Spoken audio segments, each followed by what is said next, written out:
Nima uchun O'zbekistonda ko'chmas mulkka investitsiya qilish juda ham keng tarqalgan? Xitoyda fond bozori yoki Yevropa, Amerika fond bozoriga nimaga odamlar qiziqmaydi?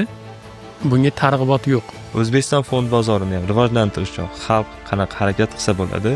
Kompaniyalarda hisobotlari, boshqa narsalar juda ko'p kamchilik bor.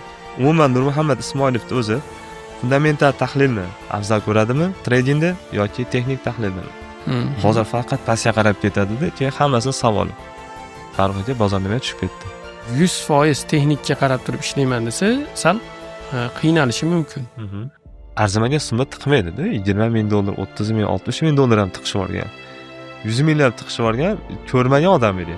Uyga bog'liq bo'lgan holatda mana 2008-yil housing bubble bo'lgan, o'sha uy bozorining qulashi bilan katta anaqa bo'ldi. Tumanlar tarqaladi, tushuncha paydo bo'ladi, keyin qo'rqmasdan yurib ketishadi. Amerika masalan faqat urush uchun ketayotgan bo'lsa, qilmaslik kerak. Passiv investitsiyalar ham aktiv. Mana shu ikkita holatdan tashqari